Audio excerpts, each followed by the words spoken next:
Kendall Jenner came out with her Vogue documentary on anxiety, or series on anxiety. So since I did the Camille holistic wellness reaction to sum up what I learnt from that video, I thought I would do this one as well. I am very aware of my anxieties. I don't like the pity party. I don't like talking about when I don't feel too well. I don't know, I am a little nervous. Just being kind of open about what I struggle with and making it known to other people is a bit nerve-wracking. Hi, it's Editor Jasmine.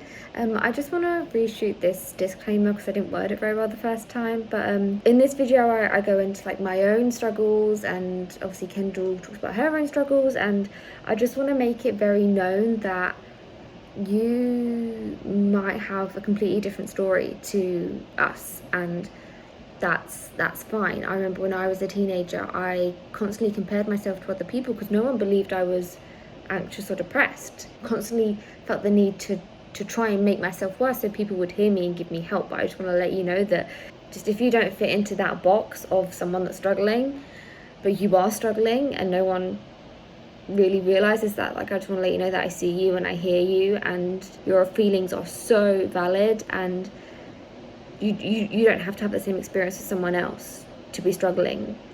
You are struggling, and that's okay, and I love you, and I'm proud of you for keeping going, and I'm honestly proud of you for clicking on this video because you obviously want to learn more about anxiety, and I really genuinely hope that it helps.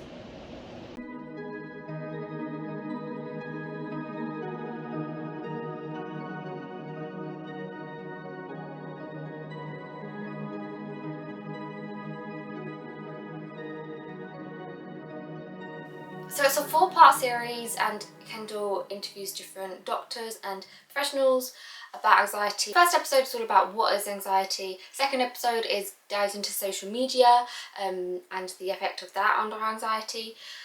The third episode is more about how to be an ally to someone who is suffering from anxiety, and even yourself being a sufferer, how to then help other people and kind of care for other people. And then the last episode is all about anticipatory anxiety, which we'll get into. So similar to the Camille video, this is just going to be what I learned from it, my takes from it, and kind of providing another opinion on it, because whilst what they were saying were very good, and Kendall's experiences were really amazing, what she shared, and I think a lot of people will relate to that, there's some things which, if I was watching it when I was 12 or 13, would trigger me, and I'd kind of just go down a downward spiral kind of thing. And I just want to let you know that anxiety is different for everyone.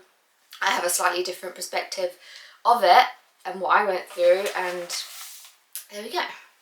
But I did think it was a very good documentary, but I actually learned quite a lot from it, and it very sparked it just sparked a lot, and it's just interesting. So let's just get talking about it because I spent too long introducing it already. I'm in the light. Gosh! What does she have to be anxious about? And I'll never sit here and say that I'm not fortunate. I know I live a very privileged, amazing lifestyle. I'm a very blessed girl. I still have one of these, you know what I mean? And that thing up there sometimes doesn't always, I don't know, it's not always happy. But she kind of started off by going, I still got one of these. And that's it kind of set the tone for the whole series, and I was like, this is going to be cool, because it's a human to human thing then, do you know what I mean? It's not I have influence and stuff. It was very raw, and I loved that, and yeah, I think that was amazing for Vogue to keep that a little bit in, because it kind of, it just made everything so much more relatable, and for me that put my guard down. First off, she sat down with a lady called Dr. Romani, and she's a psychologist. She sees a lot of patients, and the first thing she said to Kendall was... Right. But the one thing that I would say every single individual that I've ever worked with has brought in is anxiety. One of the most important things, I think, is to destigmatize all mental health issues. Right. Okay, I just want to make a quick bit to add into here. I have been filming for over 10 minutes already, and I'm very hyper aware of what I'm saying and how I'm wording it, and from now on I'm just going to try and be as candid as possible, and if anything I say is triggering, I'm very over aware that I don't want to trigger anyone with what I'm saying and things like that. Please just leave me a comment and I can just cut that bit straight out of the video. I just want to protect you and make sure you're okay watching this video, and yeah, you are the priority in this. So let me know if anything I say is triggering. Okie dokie.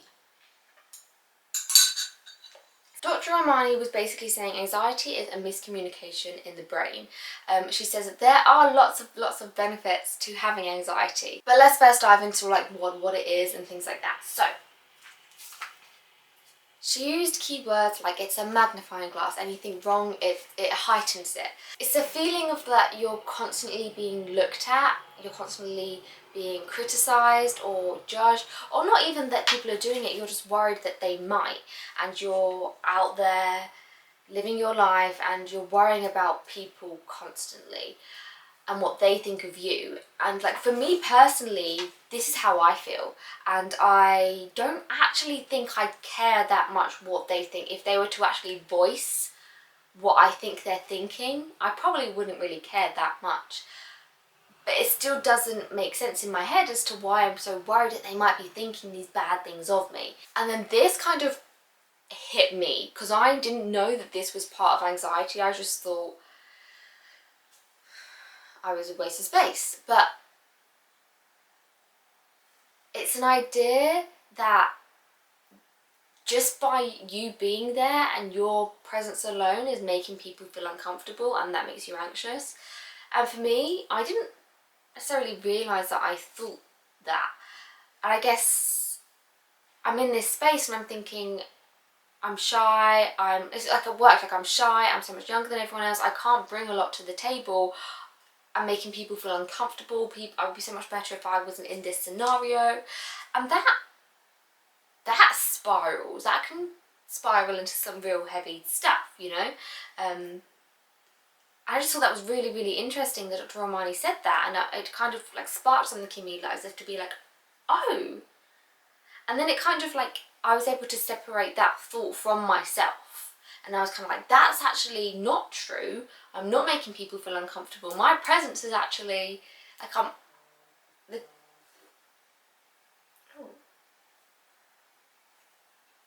Hello? What was I saying? Oh yeah, and then it kind of like separates it from me. So I'm actually not a waste of space. You are not a waste of space. Your presence does not make other people feel uncomfortable, and actually your presence is valued in wherever you are at that given time. And that thought that you're having of you might be making people feel uncomfortable, that's not true. And I think a lot of that stems from, and I think Dr. Armani even picked it up, and I think Dr. Curly Bonds also said this, is that it's a kind of a way of dealing with things from when you were younger. And I don't know, maybe it's just like how Zennials raised us, as to why we all kind of feel a similar way of not feeling good enough. Yeah, that's very interesting. I just thought that was a really cool thing that they talked about. This is a hard video to film, you know. I don't even know why. Maybe I've got some work to do that I don't really realise. Okay, so going off script here. I don't know what your experience has been like. For me, I was never really listened to. I first got introduced to anxiety. Okay, I'm going to tell my little story of anxiety here to try and kind of, yeah, I don't know. You can skip to this here, and this will be a timestamp below if you want to just click on that and skip past my bit and get to the tips and things like that. I first heard about anxiety when I was probably about 12 or 13. So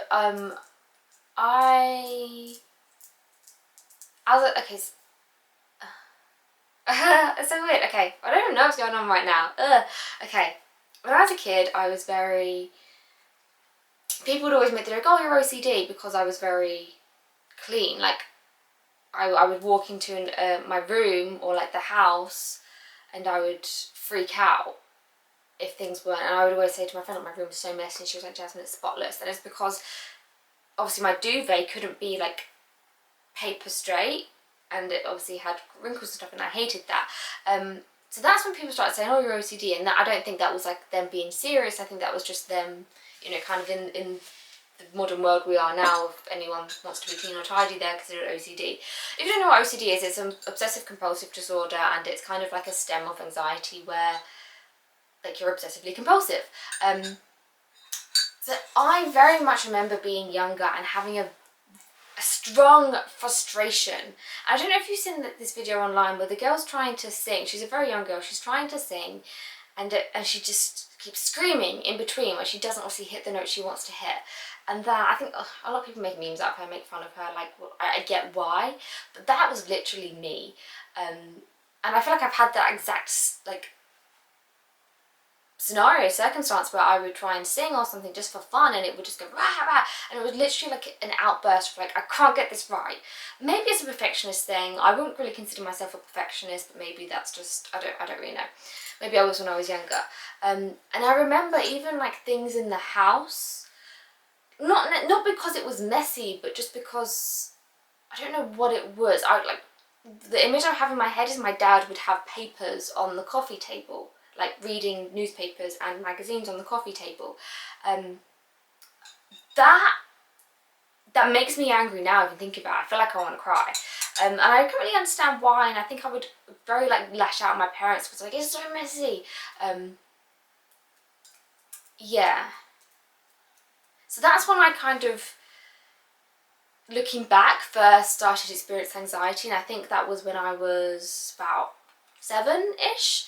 Very kind of, I just remember a big frustration, and I was obviously always a very, very shy girl, would never really voice anything. The second child, the first child was like godsend child, the whole family revolved around him and his hobbies. So I found it very hard to express myself, and looking back I realise that now, and I think that's where a lot of the internal frustration, like I said, like when I was younger I used to do like scream fits and like Ugh! And I remember I would always like try and put the duvet over my head and just be like ah! I don't know what I was trying to achieve, but I remember the frustration, and it started to very like physical, trying to get the frustration out, and then I think I just learnt to just, I don't know, I was labelled as shy, I was labelled as quiet, and I just fell into that stereotype of what people were saying to me and just dealt with it. All that aggression just went in my head and I just internalised everything. And then fast forward to, so then I never realised this at the time, everyone would just laugh at me, and no one ever said this could be OCD. My auntie lived opposite me, right? So she used to come over a lot, and we had stairs in our living room, and then there was like the hallway to the front door. So she would get up to leave, and I'd say, okay, I've got to say goodbye to you now, but you've got to do this. And I was like, I made it very clear, you've got to do what I say. And I had to stand on, I was obviously a lot smaller as well, so I had to stand on the second stair, and I had to do this whole routine. And I think I had to kiss her each side, and we both had to do this. We both had to spin and touch the ground. I don't know if there was anything else involved in that, but we had to do that. Obviously that was very kind of, it's physical. You have to spin around, you have to touch the ground, and it's like, she used to do it quite a lot, and I remember I could just hear laughter thinking back of it. Like everyone would be sitting there, what the fuck's wrong with Jazz? I said, you have to do this. And I think maybe my family at the time thought it was me kind of attention seeking because I wasn't very good with my words, but I could do that to get attention or something. And I remember her, so many times she's like, no Jazz, I'm not doing it. Because if she didn't do it right, we'd have to do it again. Or if I didn't do it right, we'd have to do it all again. And I remember her walking out the door and I'm screaming. And I literally thought she was going to die because she didn't do this routine. Just in case you are obviously watching this bit and you are interested in maybe kind of looking at things yourself and like looking more into how you reacted to things as a kid to kind of explain how you react now. There are other things like obsessively counting. So okay, just for example, let me show you what I count when I'm at home. So for example, this door, I will count 1, 2, 3, 4, and then I'll try and count every groove in it. So like every straight line, so that's 1, and this little bit is 1, this is 1, and then like whatever, and then just try and get every flat surface of the door counted. maybe that's how I like feel in control. I'll also count colours, so like obviously I'll be in the garden literally giving you all these examples, and I'll try and count every single colour that's in the flower bed, like every colour and every shade of the colour, and I'll just count them. This used to be really obsessive when I was younger. Now it's just something that I don't even realise I do. Like I've moved to this house and I'm like, oh, now I'm talking about it, I know I count things. But I think it's just more like a coping thing now. There was something else that I wanted to mention as well. Oh yeah, so someone I knew also did this. I don't know how we started talking about it, but we did. And she kind of was talking to a doctor, and that is apparently a sign of OCD, is counting things. I don't know, that's the only doctor I've ever spoken to that said that. I've spoken to counsellors, therapists, doctors since, and no one's ever said anything about the counting. They just go, oh, that's interesting. Yes, so there's that. And I think a common one is like light switches. I don't know, I don't really remember, but I remember something about light switches, and I'd have to like turn it on and off, and then again, or kind of like, I think this is really popular. I see this on TikTok a lot. Of people say like try and race the microwave, but I remember it was like, if I don't get back to the microwave in time, I will die, or I will do something to myself that's really sinister. And like I never did anything to myself because I obviously wouldn't make it back to the microwave in time. But I think that was a kind of like part of OCD, and again, this is just complete self-diagnosing. And I think this is a really popular one, which I saw a lot when I was in secondary school, is, you know, when you kind of, let me try and like do it. You know when you walk and you like scuff your heel to your ankle, like you have to then do that on the other side. You have to even it out. And if you get it at a slightly different pressure to the first time, you then have to do that one to mimic that pressure, and then try and perfect the first one on this side. I hope that makes some more sense, and that was just to kind of, if you're watching this and thinking, oh, I did that, but looking kind of for more things, and that's kind of what happened to me and what I experienced, and yeah, hopefully that helps you somewhat. Looking back now, I'm like, holy shit, she had OCD. Don't know if I still do now, but that's like self-diagnosing myself of that. And then fast forward to 2012 when my parents broke up, and there was obviously a lot of things going on there. Every single morning when I would wake up, I would need the toilet, and I'd need the toilet about 20 times in the space of like half an hour. And I remember I'd get ready for school, my mum would leave, I would beg her, please don't send me to school, because I was like having constant anxiety attacks. And then I'd have to strip off, I'd just go ready for school, I'd have to strip off, leave my clothes in a pile outside of the bathroom door, go in, do my bits, get changed, and then I'd have to keep constantly do it. And I was constantly late for school. I was having panic attacks the whole walk to school and until break time. It was every day until break time, and then I was fine. I would cry for my first few lessons because I just had attack over attack over attack over attack. And yeah, I just internalised all of it, didn't really talk to anyone about it. And I think it was my friend Shivani. I was at her house once and she was like, we were taking selfies. I remember we were sitting at the radiator, we were taking selfies. I wish I still had them to include them, but I don't. We were taking selfies and she turned to me and she went, Jazz, something's not right, what's wrong? And that's when I first was just, that's the first time anyone ever actually said anything to me, like that wasn't my family, about it. And I was like, oh, okay. But she was very empathetic, compassionate, like, the best. But I remember even like in my family, like it was very much once, and I'd have like panic attacks in lessons, and I described it to my mum. I was like, I feel like I'm being transported to another dimension. Now I've always been into the fantasy mystical world, but that was me being like, I feel like I'm being transported to another dimension. I'm not here whatsoever. I don't know why my teachers never raised it. I didn't do any work. I remember just staring, but maybe that's what everyone was doing as well. Do you know what I mean? Like it's not just you that's going through this, it's almost everyone. And maybe the teachers themselves were also going through this, like who knows?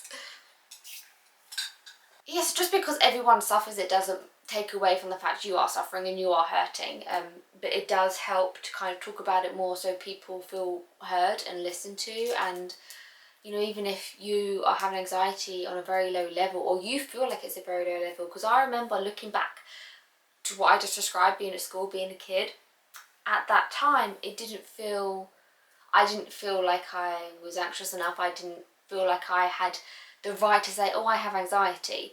But looking back, I'm like, holy shit, that was the most anxious I've ever been. And it was, in my opinion, severe compared to like the rest of my life. So yeah, any kind of struggles you're having, I see you, I support you. I mean, I don't know if you've heard before, but anxiety, how we are most commonly told it is it's our body going into fight or flight mode. You might feel dizzy or lightheaded, Right. and sometimes people just feel as if they may be having a heart attack or about to have a seizure. I think that like my heart's failing and I can't breathe and I need like someone to like help me. And then there are the psychological components: fear that I'm going crazy, fear that something bad is going to happen. And then there might be these sort of obsessive thoughts about things that have happened in the past, overgeneralization, overthinking. But nowadays, a lot of those threats we're creating in our head because we're constantly overthinking, and we think, oh, that could be a possible threat. I could possibly have a negative outcome to that. And then your body goes into fight or flight mode, and that's why you get physical reactions to that, such as like very much a survival mode. And that's a good thing about anxious people and people who suffer from anxiety, is that it's kind of like survival of the fittest. Like if you're anxious, like you see every possible outcome, and you know, you kind of know how to maneuver things because you've already thought about every, like Doctor Strange and Infinity War, you've already done all the thinking, and you can like preempt bad things from happening. It's just kind of sometimes holds us back because we do it so much that we are scared to live and we are scared to experience positives. So Dr. Romani kind of said that anxiety can be a mini superpower.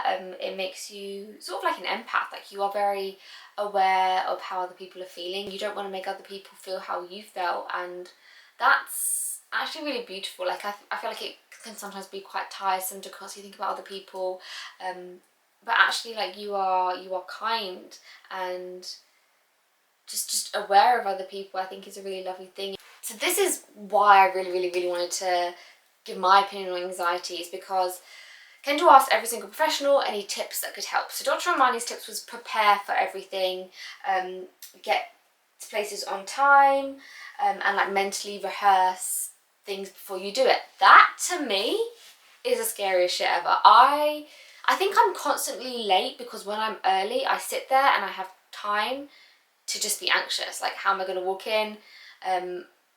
Should I be waiting? Should I like go in the venue even if I'm early? Like constantly things like that, and mentally rehearsing it, like no way, I will not do it. If I've rehearsed it and done it in my head, I won't do it again in the real world. Because I know if I was watching that and I heard that tip, and I would kind of, if I tried it and it really was making everything worse, I'd feel like a failure and things like that. So I just want to let you know that like for me that does not work, and it's actually the opposite which I need to do.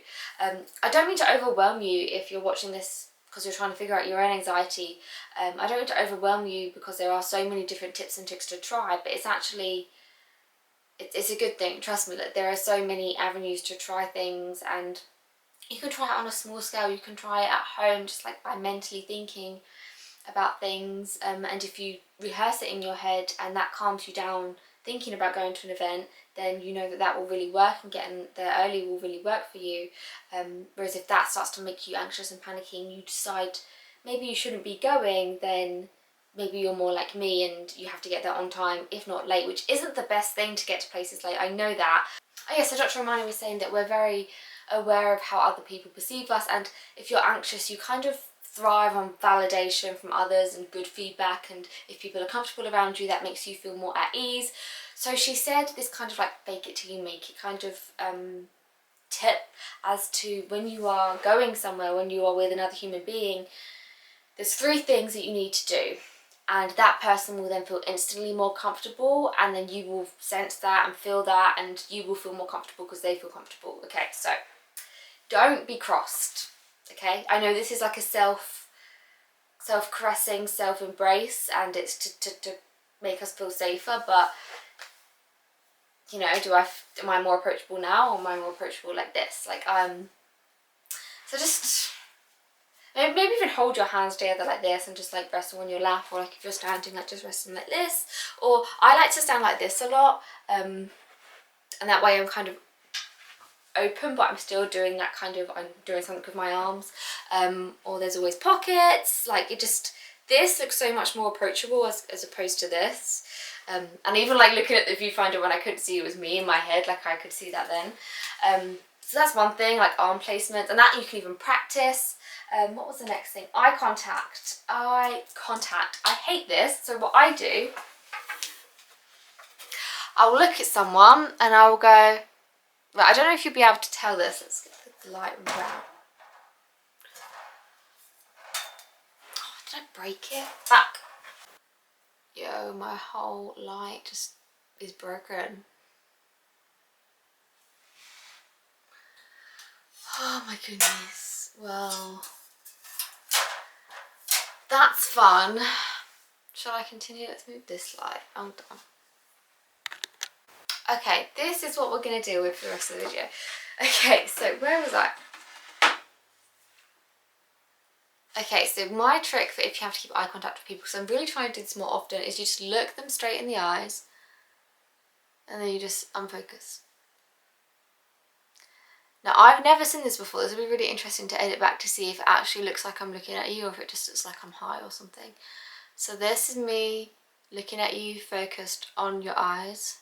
Yeah, I understand what you're saying. Yeah. I'm focused. Yeah, totally get it. Totally get it.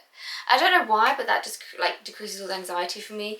I don't even know why I'm scared of looking someone in their eyes and why just focusing it makes it more doable for me, but that's what it is. So yeah, uncross your body, eye contact and smile, and that will make people feel more comfortable, and in turn you'll like receive that energy back because they'll be more comfortable and you'll feel validated for that. There we go.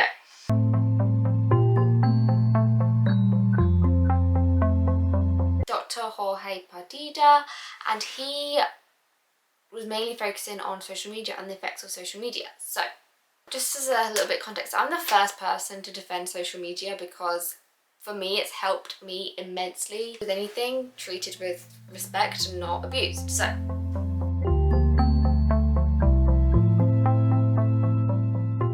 Personally, what's affected my anxiety the most is the amount of negativity that I see. There's just literally too much. Like, I don't like that I feel the need to have social media in the first place.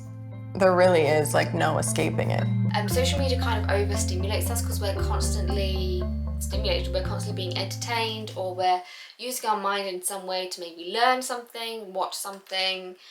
We're never just in our own thoughts or like doing something physical. It's a constant stimulation, and that affects our mind in so many more ways because like even for myself and like everyone I know, we go on our phones or our iPads or our TVs last thing we do before we go to sleep, and we are stimulated before we go to sleep, and that affects our sleep, which obviously affects everything else. And maybe that kind of like aids anxiety in our minds because we are constantly going in our mind. So then when we kind of try to switch off, we're just in this routine and habit of just constantly being stimulated. And so if we're not being stimulated, then our anxiety stimulates our minds for us instead. Because does that make sense?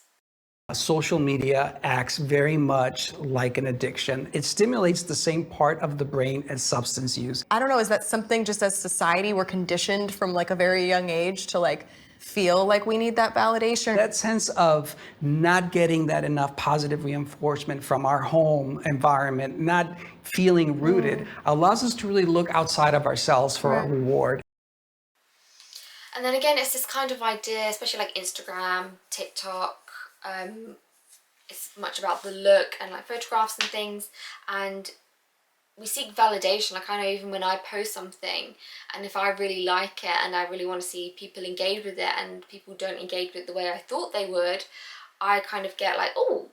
And also you see these people that you look up to in this light, and interesting word, light. I want to talk about this. We see people that we look up to. For instance, Kendall Jenner is probably someone I look up to, and I want to be like her, I want to look like her. And I think that is very much saturated in white people. If you are white and you're watching this, could you imagine every single person that gets positive attention in the media predominantly is white? and you look in the mirror and you don't look like that, could you imagine that kind of what that does to your mind? Like, there's a lot of emphasis on having to look a certain way on Instagram and things like that. The whole Kylie Jenner look, big lips, big curves, small waist, like nice long hair, and I don't look like that at all. And I know the struggle I had growing up not looking like that. But could you imagine? I couldn't. How? I don't know how people deal with that. I really couldn't even imagine it. But again, it's a whole anxious idea of we're projected these expectations on us which are completely impossible, and they have no logic to them. It's not like it makes any sense, and we're supposed to find a way to live up to this. This is also very interesting as well, because a lot of celebrities themselves say this. So did I write down any examples? No, I didn't. But a lot of celebrities, when they're being interviewed, Lily Reinhart, for example, will say, constantly trying to live up to this idea. Nikki DiMar, constantly trying to live up to this idea. So I'm just like shouting names which I know that have publicly spoken about this. And we would look up to these people. They are probably some of the people as well we look up to, and we think, oh my goodness, they are everything. But they themselves still feel a need to prove themselves, to look a certain way. So it's very interesting that no one's actually truly happy, basically, is what I got from that. But yeah, I guess there's a certain comfort you can find in that, as to actually be like pursuing trying to look a certain way. It's not going to change anything, and actually love the way you are and start that journey instead, which is a whole kind of more personal thing. But then when I was watching that bit, my mind first went to want to defend social media, and actually what ℒ𝑒𝑒𝑛 has talked about recently. You know, there was a big debate about me on Loose Women at one point, which I was all right with it. It was okay. I understood what they were saying. But I worked really hard for what I did in my underwear commercial, you know. But then it was like people worrying about people's self-esteem looking at the picture and whatever else. I get that. But I quite enjoy the idea of looking at someone and being like, wow, that's cool, man. Like, I'm going to go out and get that. He sees images online of men that look really muscly and all this, and he sees that not as that doesn't make him feel bad, that he sees that as motivation. I kind of get what he means to a certain extent, but he likes seeing people thriving and being successful because that motivates himself to be more like that.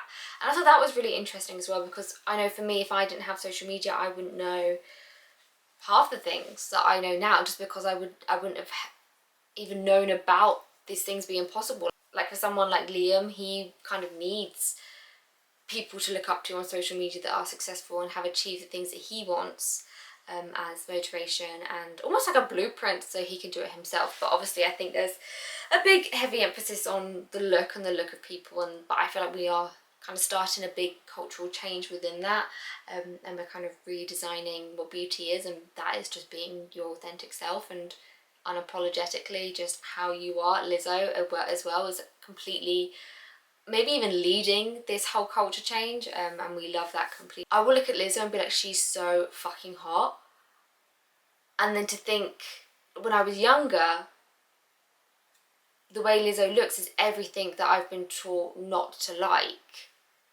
if you know what I mean. So yeah, it's a whole big culture change that we are starting, and it's all good. It's going to be good in the future. I find that the more I'm looking at a screen, the more detached I feel with my own body or to like what's happening right in front of me. And I definitely get this on the weekends where I don't want to work or I've given myself a rest day. I will literally just be on my phone and then as soon as I like go off my phone or I finish the video I'm watching, I will kind of look around and I'll be like, I'm bored, I don't like it, and then go back straight onto my phone, and I'm just in a whole nother world. You know what I mean? I'm not actually present. I'm not living my life. I'm completely disassociated from this world, and I'm in a whole different one in here. Kind of setting limits and boundaries with social media. So I'm only going to go on it this time. If things get too much or I feel too overwhelmed, I'm not going to go on it.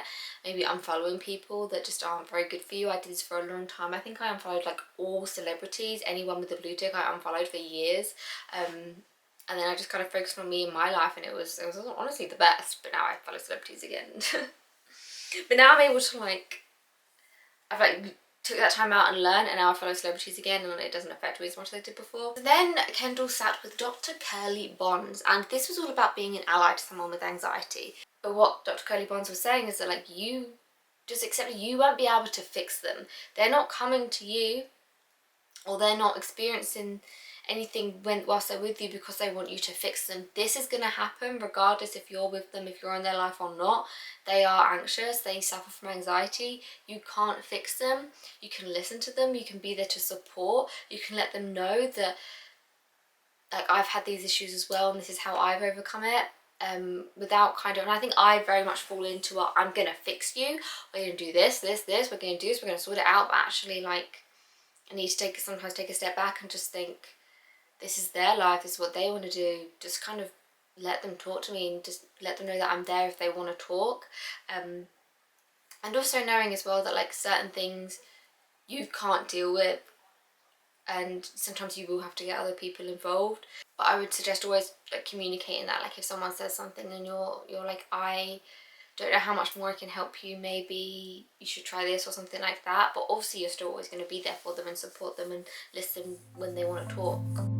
I was, like I said, really little, and I was experiencing like, you know, symptoms of anxiety. Not even my mom could tell me, oh, that's anxiety. I think, you know, when you're in the midst of a panic attack, the reason you're calling someone is one, because you're scared. You want some sort of comfort.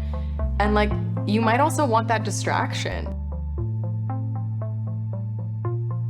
And I thought this was really interesting to note as well. I don't live in the States, obviously, but anxiety in the workplace. So Dr. Curly Bonds was saying that having anxiety actually kind of falls under like a subtitle of a disability in the workplace, and you lawfully can get help for that. So the examples he gave was they can give you more time on certain tasks, they can give you more space, maybe kind of like mentally or physically, and not always like checking how you're doing, or they can give you more physical space. So like your workplace, if you tell them that you are anxious and you are suffering from anxiety or having anxiety attacks, then they have to make arrangements for you for that. Because I mean, for me, I don't know if they do this in the UK, but I struggle a lot. Like my main thing is work. It was school and now it's work, and I've always felt like and that's one of the reasons actually why I pursued YouTube so hard, because I was like, I cannot function doing this for the rest of my life. And it wasn't until like I found YouTube and knew I was going to get out of this job soon that it started to calm my anxiety levels a bit, and I wasn't as hopeless because I knew that I was moving on from something. But if I'd have known this information back then, that actually you can't function sometimes when you have anxiety, especially if you have anxiety triggered by work, you can't function, and you do need support from the workplace to deal with that. It's not that you're incompetent, it's not that you can't do the job, it's not that you're stupid or lazy or anything else. It's just that this is just kind of something that's going on with you, and you need to make alterations to help that be easier for you so you can do the job. It's like, and it doesn't have to be a massive thing. It's literally like if you were 4 foot or 3 foot and you were at a desk job and the desks were too high, you'd be like, well, I actually can't do this job at the minute because the desk's a bit too high. Like, you just tell your manager and they'll make alterations to get a lower desk for you so you can actually do the job. It's literally just something like that. It's just something that's within you that you deal with, and the workplace just need to make alterations for you to do the job. It's not your fault that you're not able to do the job. The job need to make alterations for you to be able to carry that out. So you are a good employee, you're not worthless and stuff like that, because I know how that feels, and trust me, it's not about you, it's just they haven't tailored it for someone like you because they haven't met someone like you, they haven't had an employee like you before. So Dr. Curly Bonds probably gave me my favourite tip, which is box breathing. And this is basically, we're going to do it now, okay? So we're going to breathe in for 4 counts, hold it for 4 counts, breathe out for 4 counts, and hold that for 4 counts before breathing back in. And you draw a box in your mind. So up is breathing in, across is any pauses, and down is breathing out. So go. Okay, so.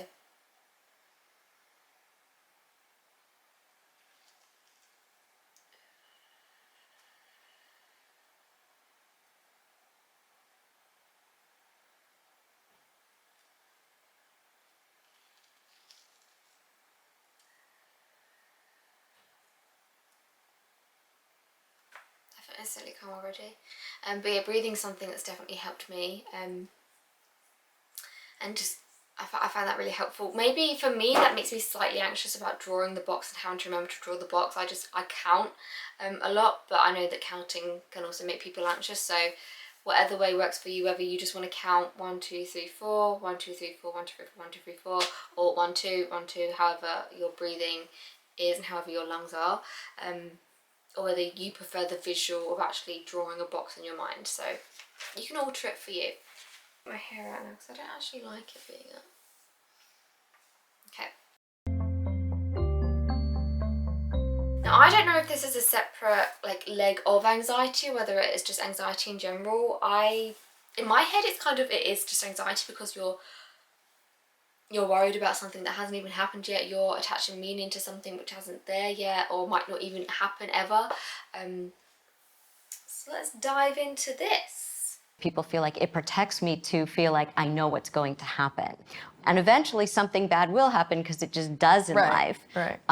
But really what it is, it's kind of a hypervigilance. It's always being worried that the other shoe is going to drop. I know, I feel like we've all been there. Like we all, like, even like if I take care of my nephews and I'm like, okay, well what if someone hits their head? And it's like, okay, but people don't hit their head all the time. Do you know what I mean? Like, she was saying that in life things do just happen. So if you're constantly worrying about really, really, really bad things happening, at some point something's going to happen just because that's life. And that will kind of confirm our anxieties to us. And you're like, see, I knew that was going to happen. And then that kind of creates a cycle of it. So kind of accepting, almost like yin and yang. You're going to get bad in your life, but you're also going to get a lot of good as well. So just trying to be as present as possible was her advice. And doing she called it 5 4 3 2 1. So name 5 things that you can see, 4 things you can hear, 3 things you can feel, 2 things you can smell, and 1 thing that you can taste. And I really like that really works for me, trying to just, because I try and meditate, but I'm not very good at it. And what I try and do if I need to calm down quickly, or if I'm having a hard time meditating, is just feel my senses. So like I go through all of my senses and I'm like, okay, I can see darkness, but I can see kind of like flashy wiggly lines and stuff. And it's like, okay, I can't really smell anything, but the air feels thick.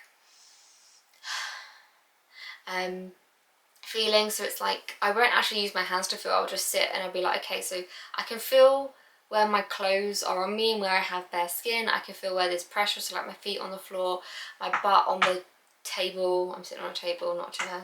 Oops. And then I can feel heat, so I can feel heat on my arms right here. I can feel kind of pressure here where this is like hanging because I've got it half on. Taste, I think that's really hard, but I kind of just think like how much saliva have I got in my mouth right now. Because even I've literally just eaten something as well, so you'd think I'd be able to taste that, but I can't. Or just like count, like putting your tongue around your teeth and like feeling what it feels like to be in your mouth. And hearing is the best one for me, because I'll be like, okay, I know I live near a main road, so let me listen out for the cars. And then I would. And I don't live near a main road anymore. What can I hear now? I think I just had a pigeon. Okay, I can hear voices, but I don't like outside voices. Yeah, so that I find really, really effective, and it really brings you into the present moment. Because otherwise you're just in a cycle of panic. Life is life, and your brain is clever. It knows when certain things are going to happen. It knows when you're in a bad time, and it will just use that, and it will run with it, and it will say, look, this is bad, and I knew this bad thing was going to happen because I was anxious about it, and I thought that could happen. And you can just get lost with that and go in a cycle and have a panic attack, and you get in the habit of having a panic attack, and then you're worried about having panic attacks, which causes a panic attack, and it literally is a horrible vicious cycle. And all you need to do is just think like, okay, wait, like what is happening right this second. And it might even just be like a little spiky ball at first where you're just trying to be present and you're going back in the cycle, but like slowly those spikes will get bigger and you'll just emancipate yourself from the cycle. And that's something that I've literally done myself, thinking that it was impossible to ever not be anxious, not have panic attacks, and it's definitely possible. It just takes a little bit of time, but I mean for you it might work overnight. Like you might find breathing, meditating, stretching, exercise, going for a walk, listen to music even, as something that kind of emancipates you and brings you into the present moment. Also, because I just talked about music, I got so much advice telling me to listen to music when I was anxious. If I were to listen to music, it would make me cry and want to scream. That would make me so much more anxious, no matter what music it was.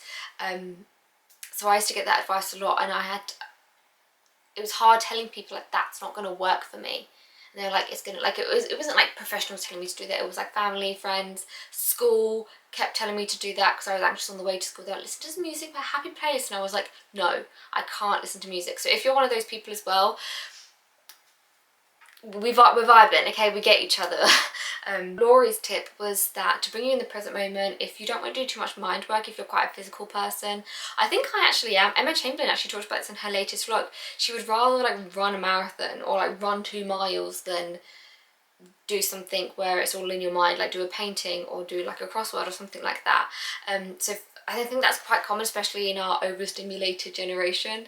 She said to get an ice cube in your hands, and all your body can then focus on, or your mind can focus on, is I'm freezing, and you just rub it between your hands, and that will bring you into the present moment more. And I think that was really lovely and beautiful, and something that I'm definitely going to try, even if I do that before I start filming, because it takes me like ages to start filming a video because I'm just constantly like messing up my words and whatnot. But that was everything from the Kendall Jenner's Open-Minded Anxiety with Kendall Jenner series from Vogue. I actually really enjoyed it. I really actually enjoyed, this wasn't anything like the Camille video I did, but I really enjoyed sitting with you, and it was kind of like a process, like a whole like processing of what anxiety means to me, like having all of this knowledge thrown at me and experiences thrown at me and like my take of it, and it was actually really therapeutic for me. I really hope it has helped you in some way. I have really wanted to share my anxiety story because I felt a lot of the narratives out there like were very good, but I feel like they come from like celebrities and people with influence who have anxiety like in the public eye and things, and although I kind of associate with that, my experience is very different, and I just want to let you know that I see you and I hear you, and even if your experience is different from mine and from Kendall's and from all of these people that she interviewed, like that's okay, and you're still valid and you can still have struggles. Like I don't want to ever disregard anyone's struggles because they're different from my own or different from what the general narrative is. And again, I want to bring it up again that a lot, like this video was based on Kendall Jenner's experiences and my experiences, 2 white women living in the Western world. We don't have a lot of anxieties that the rest of the world have, and even in terms of like not living in like these countries, not looking like everyone in Hollywood looks, like the like skin color I'm on about, and like having a certain skin color like shoved in your face. So yeah, there's lots of different narratives of anxiety out there, and your whole journey of anxiety it can be different, and whatever way you suffer from it and whatever you think about and how you deal with it, like I just want to let you know that I see you and I'll listen to you, and I don't have the answers, but I will golly gosh sit and listen to you.